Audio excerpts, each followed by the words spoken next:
You're very welcome along to the Matchbook Football Podcast, big European semi-finals this week. I'm your host, Daniel Hussey, and joined as ever this season by Mark O'Haire and Adrian Clarke. We obviously had the conclusion of the Premier League title race over the weekend, so shout out to Liverpool, and we have the FA Cup final organised too. But this week, as I've said, we're going to cover the Champions League, two Champions League semi-finals, but we're also going to focus and bring in the two Europa League semi-finals. How could we not? Just so much on the line for these three English clubs, and it's all going to we're going to find the answer in about 10 days time or so. Before we get going, insights.matchbook.com, full recap of all the guys' picks. We see a lot of people heading over there over the weekend, so well worth checking that out. If you want to recap maybe before a game just to see what the guys went with, hit that like button, subscribe and follow wherever you're watching or listening, and you can see our latest offer there, pod50, POD50. You get £50 worth in free bets when you bet £50. It's well worth taking a look if you haven't got a Matchbook account yet. And as we say every week, we predominantly look at the Matchbook betting exchange, but you can of course get the benefits of a sports book with the bet builders as well. So we try and combine the two. We'll start with the two Champions League games. We will start at the Emirates Stadium tomorrow night. Hard to believe. Arsenal versus PSG. And you can see already a lot of movement in the markets and Matchbook this morning. Arsenal 224 at the moment. PSG 3.6. The draw 355 there. Of course, the 90-minute markets. Both teams to score, yes, 181.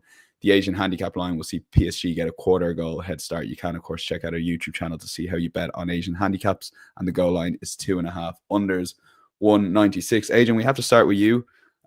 Firstly, you won't be there. You'll be missing your first. I mean, how long has it been since you missed a game? And secondly, take us away with the game. I think I've missed 3 games this season at Emirates. That's but both the PSGs, remarkably. So I was on holiday in October, so I missed that game, and then I'm at the Crucible, long-standing arrangement at the Crucible this weekend. So on Tuesday night rather. So. I can't get out of it, unfortunately. So, I'm going to miss it. But, I'll certainly have one eye on it or one ear. You were saying if those radios watching the Crucible, if you can somehow find, I don't know, 5 Live or whoever covers the Champions League over there. I might find a different frequency or certainly have my phone on silent and try and have the video. So, I'll be watching both. And look, it's a great occasion. It's going to be amazing atmosphere. And a match between two really good teams, really, I think maybe the two most rounded teams left in the competition because they can attack and defend. I'd say Arsenal probably have the better defence of the two, but that's maybe equalled out a bit with Gabriel in his absence. But Barcelona supremely great going forward, but that high line is risky, and Inter, I think, better without the ball than with it maybe. So I think these are two great teams, and it should be a fantastic tie. I find it a really hard betting heat, I've got to say, because a little bit like the Real Madrid game, I think any scenario could happen. I think that Arsenal could win handsomely. They could get turned over. And it could be a wild game. It could be a tight game. I think this is a hard one to call. My hunch is that it will be a tighter game than people anticipate. Luis Enrique and Mikel Arteta, I think two tacticians that will want to keep this tie alive, and they'll have a lot of respect for each other's strengths or the respective team's strengths. And for that reason, I do think it will be quite. It was in the first half of the Real Madrid game. So where prior to Declan Rice really turning it on, chances were kind of at a premium. So I think Arsenal will try and limit PSG as much as they can, and maybe let PSG have a lot of the ball. Are you with me? Is the connection okay? I saw a disagreement. We have you now. Yeah, carry on. Yeah. So look, in terms of my pick here, I'm gonna have to go with Arsenal's home record to give them the Arsenal on double chance. Obviously got beat by Newcastle at home.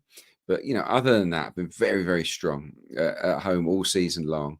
And I want to pair it with under 3.5 because I do feel that it won't escalate in the first leg. I think it will be, both teams will have a lot of respect for each other. I'm worried about Dembele in particular, floating away from that centre-forward spot, particularly down the right. in the holes that could be left by Miles Lewis-Skelly when he comes in field at left back. Bit nervous of that. I'm nervous of PSG on the break. Tremendous pace, real quality. But then they will be nervous of Arsenal's set-piece threat. That's definitely a weakness for PSG. They're not great aerially. So Mikel Merino could be a big player here. And look, Arsenal, turned over Real Madrid 5-1 on aggregate, will have the full respect of PSG. So I just think it could be a bit cagier. Be interesting to see whether PSG put both fullbacks flying forward at once, like they have done in this competition, or whether they just bring in Nuno Mendes maybe and push on Hakimi, just because I do think Arsenal on transitions could hurt them. So yeah, Arsenal double chance and under 3.5 is my pick, 1.85. That basically gets the 0-0, the 1-1, 1-0 Arsenal, 2-0 Arsenal, 2-1 Arsenal, or 3-0 Arsenal. So it's a lot of score lines on our side for this one. Arsenal have lost just once in the competition so far, away to Inter Milan. Really, a tough decision with a penalty. Bots the rest of that game. So Arsenal are tough to beat in Europe this season. And I think they can avoid defeat and maybe win this game. So, that's my pick here. Okay, that's Arsenal double chance and under 3.5 goals. Mark, again, we get so excited for these Champions League games. When it comes down to, are you leaning towards Adrian in terms of we might not see as maybe attack as possibly some people are expecting?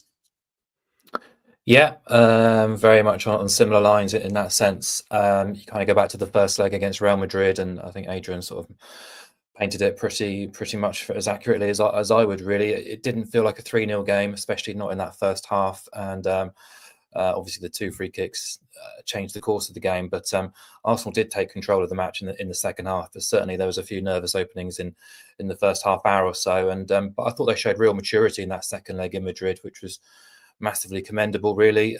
Madrid did hugely underwhelm, but you could definitely see the difference between a very tactically astute outfit like Arsenal and sort of Madrid's go out and play approach. And Arteta fielded one of his as good as a strong team against Palace last midweek. A bit of a half-baked effort, really, but kind of irrelevant in the bigger picture of things. But obviously, he was quite keen to get playing minutes into his players. And Trossard played as a striker. He'll probably have to play there again with Partey suspension and Merino dropping back into midfield. And I do think that's perhaps slightly weakening Arsenal from recent weeks, because I've quite enjoyed Merino playing in that role.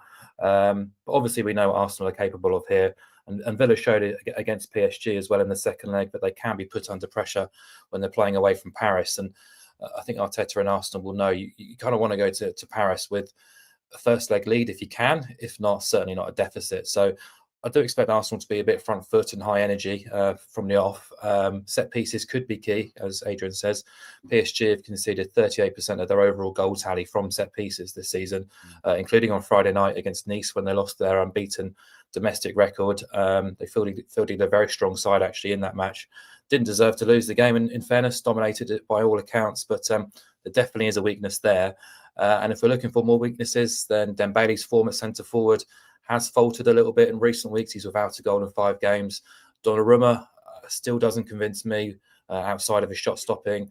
And it's just 1 win in 4 now for PSG across all comps. So the fact too that away teams don't have a great record in first leg semi-finals away from home. So there's a few things there for Arsenal to be positive about. But if you want to be with PSG, you've probably got the best 2 fullbacks in the world right now on either side. A magnificent midfield with a beautiful balance, and then you've got that pace, power and skill on the wings with 3 players vying for 2 positions. And I was tempted by PSG with a half-goal start here at 1.8, considering the odds we've seen in recent weeks. They were 288 away at Liverpool.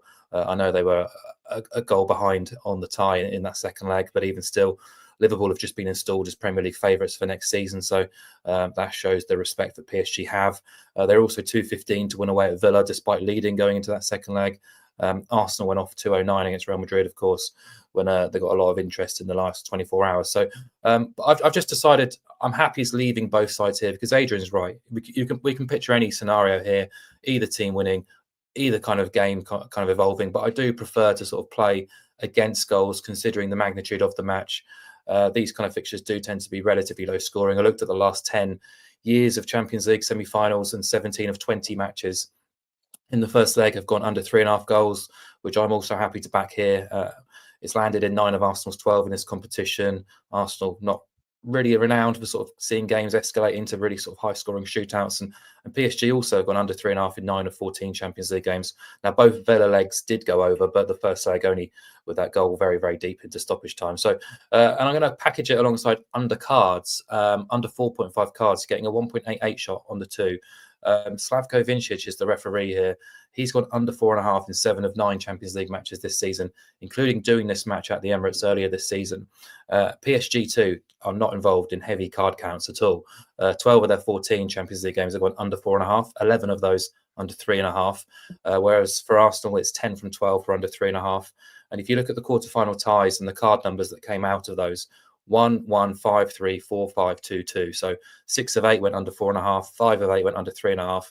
And I just feel there does seem to be a sort of directive for leniency. And Vincic is certainly one of the kind of referees who will listen to those guidelines and follow them as best as possible. So, yeah, I think we could have a sort of tentative match unfold. And under 3.5 goals and under 4.5 cards is 188. Okay.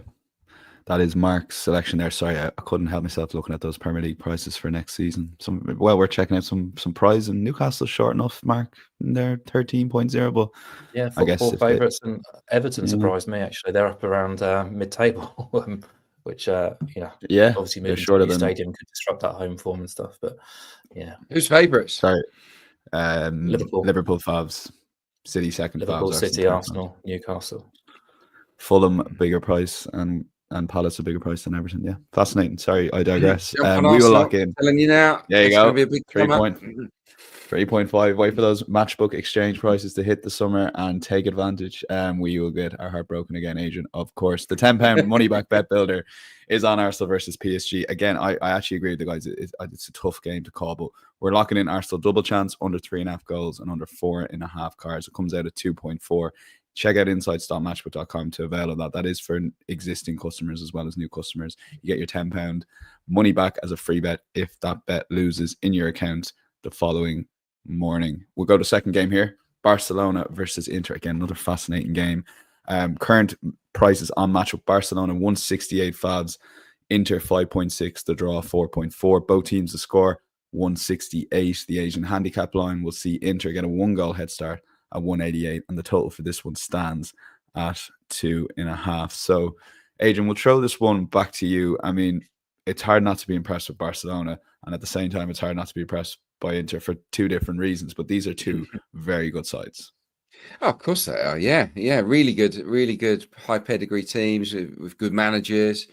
Yeah, it's going to be a great tie. Actually, it's sort of the real top attacking side against an opponent that manages games brilliantly in Europe. They've been behind hardly ever in this Champions League this season. Inter, they've kept teams at arm's length tremendously well, but they are 9 games, and I can't believe this. They're 9 games without a clean sheet. Inter Milan, they've actually lost their last 3 matches, so they don't come into this in as imperious defensive form as you might have expected. So that, I think, will be a concern over there with Inzaghi and his players, especially going to a Barcelona side that's averaging 3.1 goals per game in the Champions League this season under Hansi Flick. So they're going to have to be better than they have been of late to stay in the tie, if I'm being brutally honest, Inter. But they're good enough to do that because they're a good team, aren't they? They're an excellent unit. And this might be the kind of match that sort of sharpens the mind. I do fancy Barca here. I mean, Mark touched on it with regards to home teams having a very, very good record in first leg of semi-finals. And I absolutely wouldn't want to oppose Barcelona here. They've scored in 29 straight matches. And they're playing a team, as I said, that aren't in great nick without the ball. They weren't super convincing, were they, Inter against Bayern Munich either? And the weakness of Barca is probably the high line. Is it Hansi Flick loves to put players forward, but he will risk it. And are Inter going to be brave enough to sort of punish that and have enough bodies higher up the pitch to go and hurt Barcelona? For instance, are they going to leave 2 or 3 up? waiting for the counters, or are they going to get everybody behind the ball? Because if they get everybody behind the ball, you can't hurt the high line. So for me, Inter are probably good opponents for Barcelona, who have been really good at home all season. The Champions League won 5, drawn 1, scored 21 goals in the process. So, and you know, they've got players like Lamine Yamal and Rafinha who have just had blinding competitions. So even though Lautaro, by the way, is well worthy of a mention. He's on fire at the moment. He scored in each of his last 5 appearances for Inter in the Champions League. So he's someone that will fancy his chances of scoring. But yeah, as I say, stylistically, maybe a good matchup for Barca. I think they'll win the game. But because it's Inter Milan, because it's the Champions League, because it's Inzaghi, who's a very, very smart sort of cup coach, someone that gets things right a lot of the time in these ties, I don't think that they're going to allow Barcelona to run riot here. So I'm going to say Barca to win and under 4.5 goals.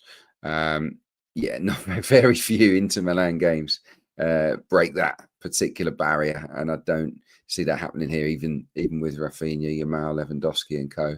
Such good players. So yeah, Barcelona and under 4.5. I think it's the best way to get Barca on side here, and the price is decent, 2.2. Okay, that is an exchange market. Barca to win under 4.5 goals. The jump from 167 in the 90-minute market there to 2.2. Mark, Barcelona, not sneakily is the wrong word, but it could be an all-timer of a season for them. They won the Copa del Rey over the weekend. They're winning La Liga, and this Champions League is wide open.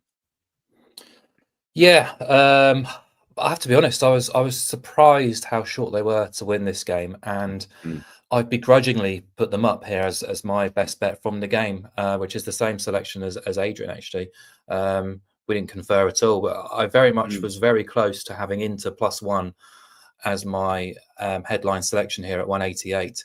I don't see them losing this game by 2 goals or more, but the fact that you can get Barca at odds against at 2.2 with the under 4.5 goals, and the way in which Inter have played recently, the lethargy in their legs in particular, has tipped me over the edge with Barca here. But yeah, I'm not going to say I disagree with the tactician of Adrian Clarke, but I think if this match was played maybe 6 weeks ago, I think stylistically this match probably would have suited Inter more than Barca. I do think they're the smarter outfit, the more efficient outfit. The issue right now I have with Inter is injuries, in particular, as much as the sort of tiredness in the camp. But Marcus Thuram is rated doubtful, or very doubtful. And without his pace leading the line, I wonder whether the goals are going to come from and how they will be able to get over that or get through that high line. Denzel Dumfries has only recently just come back from injury too, and they're the 2 quickest players they have really. Outside of that, Inter do lack a bit of pace. And that would be a big concern, because we know how this match is going to play out. As Adrian says, Inter will look to soak up the pressure and try and hit them on the break.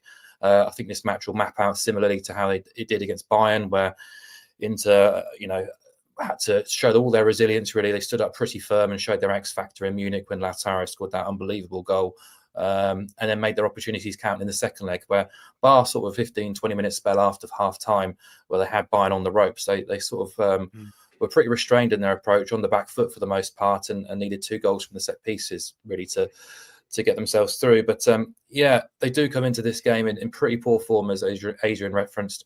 3 successive defeats to 0, albeit against Bologna, AC Milan and Roma, so 3 tough games. But to make matters worse, Pavard went off injured early on at the weekend. It looks like he's going to be missing. As I say, Thuram's a doubt. Dumfries has just come back.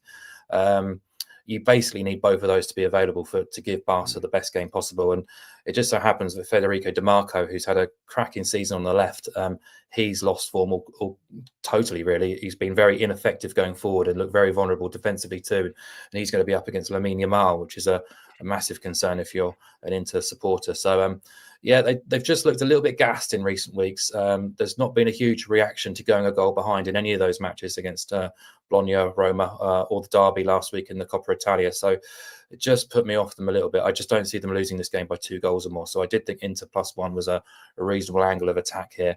They've lost by 2 goals or more just twice in 2 years, and it's not happened in 28 Champions League games going back to November 2022. So Barca, obviously great in the first half in the Classico Coppa final on Saturday night. Pedri scored a worldie, and weren't as effective in the second half when Madrid brought Mbappe on and sort of reverted back to their transitional style. And they've also not had it easy against the better teams in La Liga. Atletico, Betis, even Benfica and Atalanta have put them under plenty of pressure this season. So I'm still not completely bought into this Barca side. And if they do go on to win a treble, fair play to them. But yeah, it's just a shame this game's not taking place maybe 6-8 weeks ago, because I think the odds would have been a lot closer. So yeah, by default, I have to back Barca to win and under 4.5 goals just because of the price at 2.22.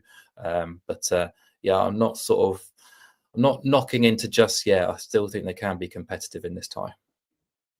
Yeah, again, it's fascinating on that tactical bet, Adrian, when you want to take advantage of the high line, like you said, but you want to the Thuram issue is a problem, isn't it? Because he's the one that's going to be the outlet, So when they turn the ball over, bang, can they play him in? And if he's not there,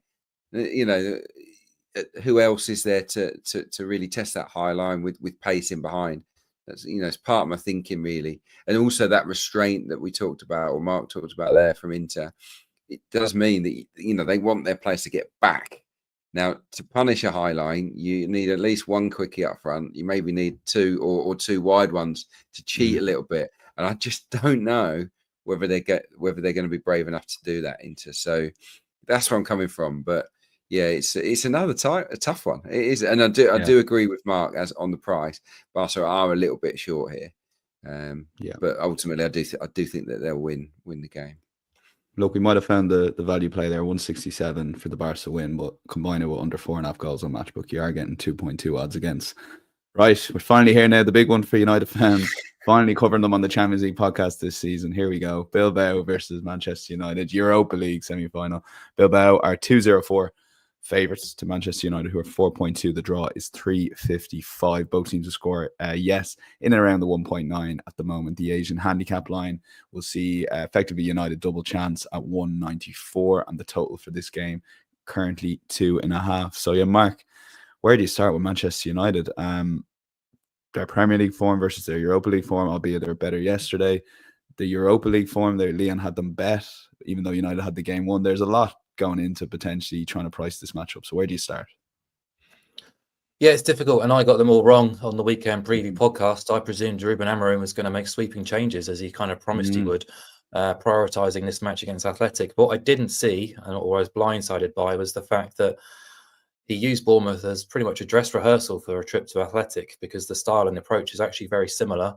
Obviously, Bournemouth are coached by an Athletic legend. We know how they play. They're very much in your face.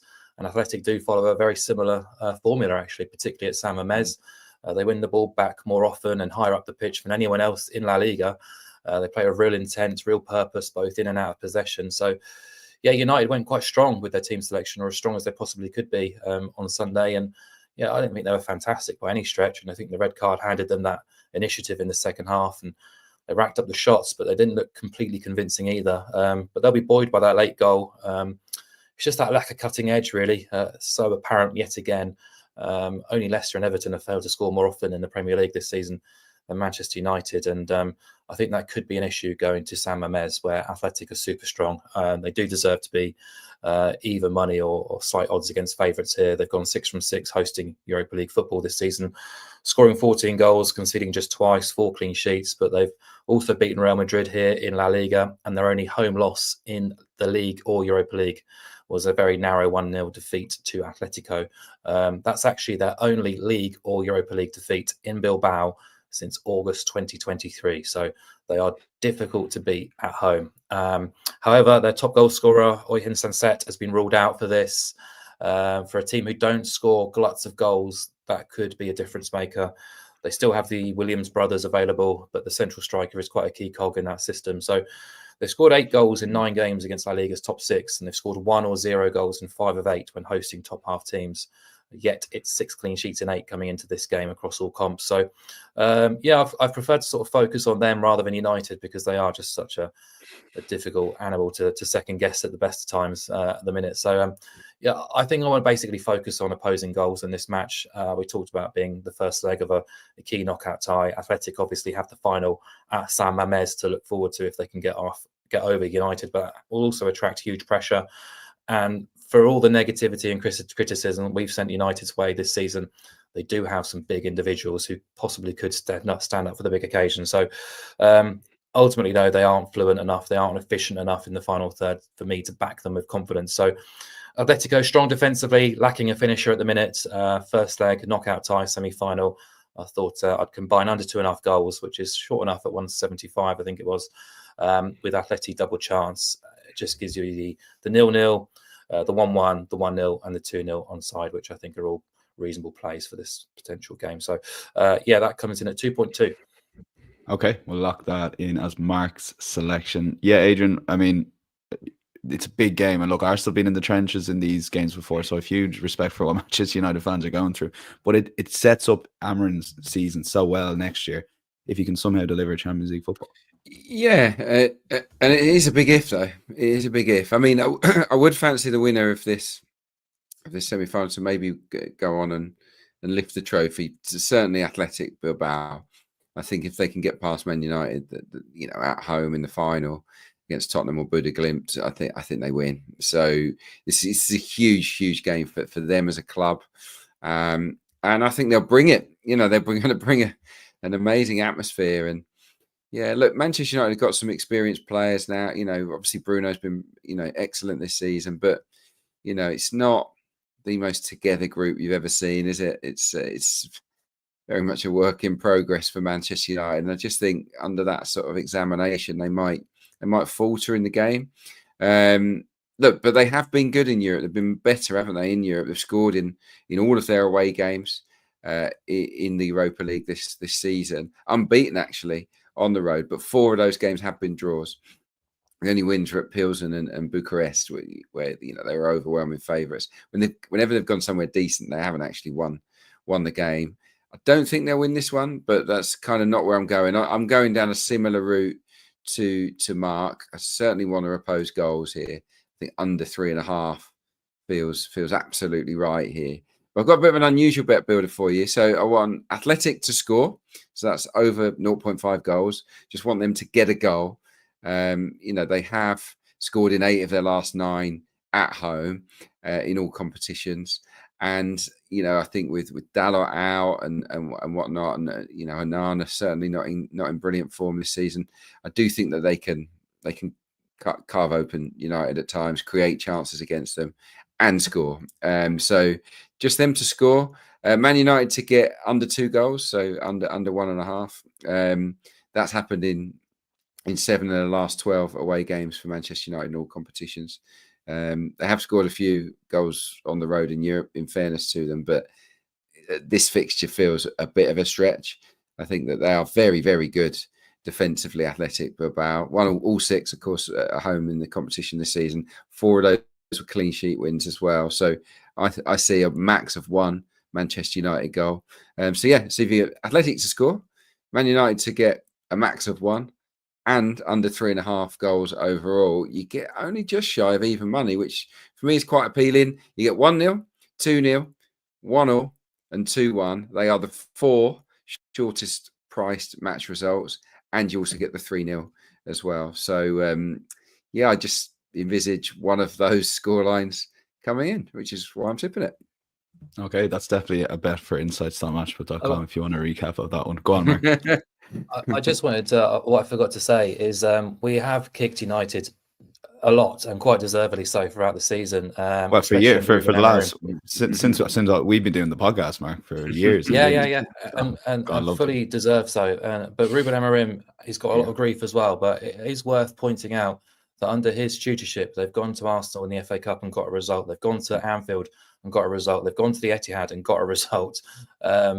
So, let's not put it past United going to Bilbao and sort of surprising us. But obviously, from what we've seen over the long term, you would want to be with Athletic, and the market shows that too. But I don't think it's unthinkable that United go there and get something. No, a 1-1 is very much a possibility, I'd suggest. But yeah, we'll see how it plays out. He's not a bad manager, Amorim. He's not awful, but he's not done, I don't think, a particularly good job so far, and this I think is going to test them. Yeah, the whole 10 years changes with Champions League football. The whole club, the mood of the club, everything. It's just a big 10 days or so for Manchester United. Bilbao double chance at under 2.5 goals. We'll lock in Mark's selection, but Adrian's is will be recapped on insights.matchbook.com. But it is another way into backing under goals pretty much there. Let's go on to the final game in the club, and also another club that needs it. Can you believe how short Spurs are to win a game of football? 131. Bodo Glimt are 11.5. I mean, Mark, I watched yesterday's draw 6.6. We got both teams to score currently at around the 1.9 mark or so when that market settles down. The Asian handicap line sees Bodo Glimt get a 1 3/4 goal head start at 192. The total for this game is 3.5, unders 169. Mark, it's not just any game of football, it's a European semi-final. Spurs are 131. What's going on? Yeah, I mean, it's crazy on the surface of it. It's all done based on the budget and the stature of the two clubs. It should be, in theory, a comfortable home win, but as we've seen from Tottenham, you wouldn't trust them to win any football match right now. And yeah, I'd run a mile from those kind of prices. But the draw has been generous to them. Obviously, United having to go to Athletic, Spurs getting Bodo, the first Norwegian team to ever reach the semi-finals, and they come to Spurs far from full strength as well, which is a great shame, really. But in their sort of historic two-legged victory over Lazio, they've picked up 3 suspensions. Their captain, Patrick Berg, is missing. His midfield partner, Hakon Evgen, is also missing. The forward, Andreas Helmerson, who scored a goal against Lazio, he's also banned. Their centre-half, Udin Bjortuft, went off injured at the weekend, and it looks to be a major doubt now as well. And also their winger, Ole Blomberg, missed the weekend's match as well and is rated doubtful too. So that's quite a few absentees for a smallish squad with a tiny fraction of the budget of Tottenham. So they're in obviously uncharted territory at the minute. But what they do lack in budget, they absolutely make up in bravery and in style. They've been a fantastic team to follow. In Scandinavia for quite some time, they attack with real energy and purpose, and they just have a great capacity to create opportunities and put teams under pressure. Their head coach, Knudsen, has been sort of highly sought after by a number of teams. No one's really sort of gone and actually signed him yet, but I'm sure he'll get a move soon. And yeah, they all believe that they can beat Spurs over 2 legs, particularly with the second leg in Norway. Obviously, where they are positioned is north of the Arctic Circle, and they play on a plastic pitch, and their home record has been outstanding in this competition, where that's where they do most of their damage. And I think they'll be happy to take even a 1 or 2 goal deficit here and still fancy their chances back in Norway. It's quite telling that all their away knockout matches have ended in defeat, but their home exploits have really sort of carried them through, including last time out against Lazio, where they were phenomenal in the first leg and probably deserved to win that game by a wider margin, and then survive the sort of onslaught in Rome back in the second half. The second leg, they have the joint top goal scorer in the competition. They've also got Jens Petter Hauge, who's made a big move to Europe, and it's not quite worked out, but they've got players who can make a difference. And they've now failed to score just twice in their last 26 European games, which is quite a remarkable feat for a Norwegian club. So while Spurs might be fully focused on this and forgetting about what happened at the weekend, I do think they'll be aware of the dangers, but whether Spurs have the fortitude to keep Bodo out, I'm not quite sure, actually. So, yeah, Bodo won't alter their approach. Spurs rarely do either. So I think we could be at a really interesting, exciting, entertaining game here. So I was surprised we can get both teams to score. It was 191. It's now 185 on the Matchbook exchange. I think that's a cracking bet to start off with. But I think Tottenham have to know the importance of this match and going to Norway with a lead. So I thought the increase, you mentioned Spurs being so short there at 131. Well, you can get them at 275 just by including both teams to score, which is a huge increase for a game where we do expect goals. As I say, Bodo will not go here and sit back and try and defend.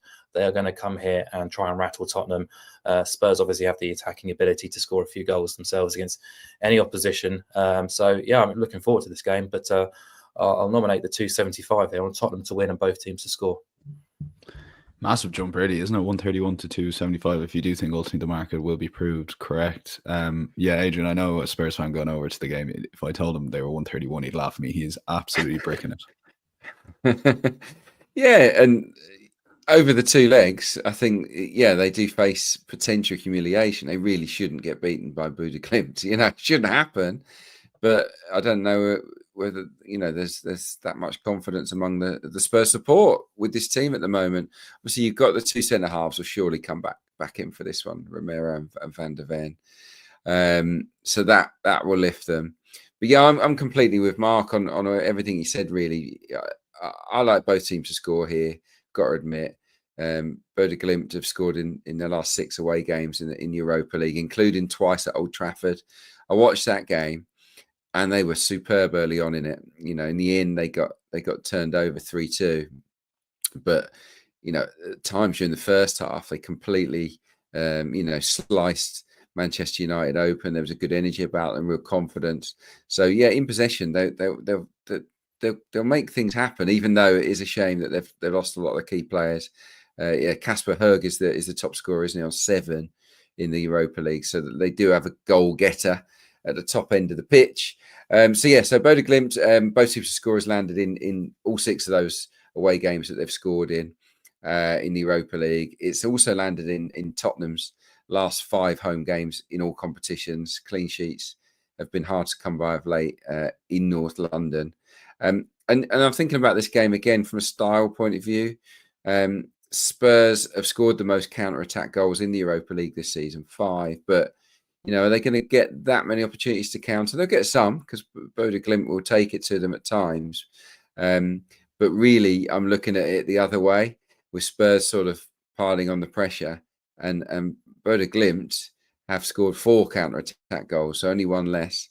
They're in joint second place in that department, so they've got a bit of punch about them when they're breaking. They're also an excellent set-piece team.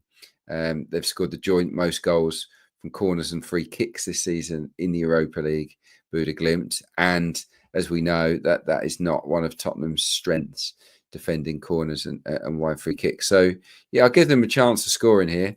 I'm with Mark. I like Mark's pick, actually, because Spurs really should win the game. But I'm just going to stick with both teams to score, which I had down as 1.91, but I understand it's been trimmed in a little bit. But I still think it's definitely backable.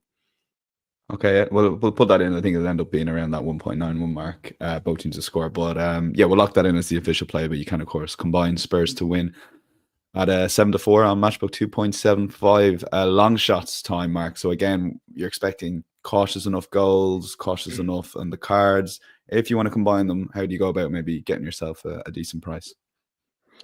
Yeah, going to focus on Emirates. Take the lower lines on what I've already proposed. So I'll take under 2.5 goals and under 2.5 cards, which gives us a 4.5 shot. As I say, Vincic is in charge. He likes to keep his cards in his pocket and as best as possible. And half of the quarter-final ties, first and second legs, featured fewer than 3 cards. And PSG matches have been very low throughout the competition. Just 1 in each leg against Villa, as an example. Only 2 in each leg versus Liverpool. So all 4 of their fixtures against Premier League opposition have gone under 2.5 cards. And goals-wise, I think under 2.5 goals is always a good shout in first leg knockout ties as well. So the combination 4.5 just felt like it was a little bigger than I had on my numbers for the 2 goals and cards bets combined. So yeah, I'm hoping it'll be better, but in terms of a long shot, I think that's a reasonable shout to play. Okay, yeah, tough betting heat as we discussed, and it's so tough, Adrian. We're going to flip it a little bit. If people are looking for a bigger price on Arsenal PSG, what's the best way into something like a 4.7 shot? Yes, so I tipped up Arsenal double chance and under 3.5, but I did say during the course of my sort of explanation that I can see any scenario unfolding here, and I think PSG, the price on PSG is a little bit, it could be shorter. I think it's a bit big. For that reason, I think that if you're looking for a bit of extra value, then PSG might be the way forward. And it hurts me to say that, but there is every chance that they could rock up in Emirates Stadium and turn Arsenal over, because they've got those brilliant fullbacks. They've got an amazing midfield, and Dembele and Kvaratskhelia and Barcola or Doué, whoever plays of the 2. I mean, these are guys that can go out there and turn it on. And you just got to think about the number of chances they created at Anfield and at Villa Park, incidentally, as well. So, they created stacks of quality chances. They scored goals in both games as well. They've actually scored 13 goals in their last 5 Champions League away games. So even though I do think Arsenal can come away unbeaten. I think for the price, this is a decent long shot, and that's PSG and over 1.5 goals at 4.7.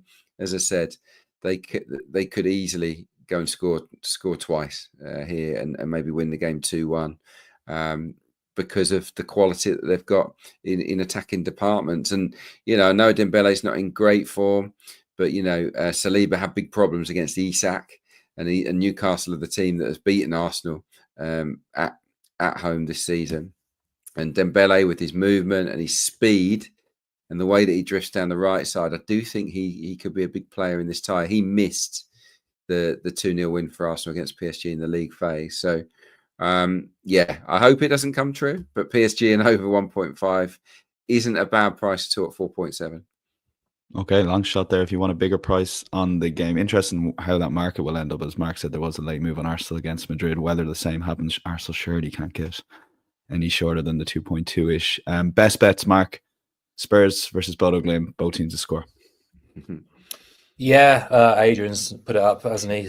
But I was a bit bolder in my main, but as a best bet, we might as well sort of keep it relatively pragmatic. So both teams to score 191. Might be able to get bigger if the market matures enough before Thursday. But Spurs have kept just 2 clean sheets in the last 16.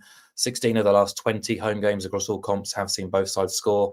As I say, Bodo have scored in 24 of 26 European games. And I think both sides, both coaches share a similar sort of attacking philosophy, and both teams will know the importance and significance of trying to get a result in this first leg. 7 of Bodo's last 8 European or Europa League away games have also gone both teams to score. So statistically, this is quite a strong selection.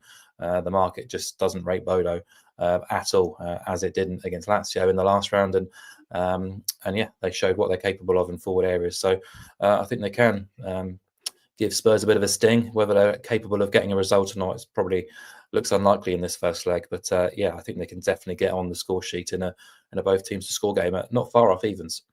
Okay, Adrian, for you, best bet Barcelona, like 167. We discussed their match price. If you do want to combine the under 4.5 goals and hold your bet, given it is a Barcelona game, 2.2 is the price. Yeah, it's a cheeky jump, isn't it? But yeah, Barcelona are capable of scoring loads of goals. We know that. But come on, this is Inter. This is a European semi-final. It's Inzaghi, knows exactly what he's doing. So do his players. So they're going to try and put the shackles on Barcelona.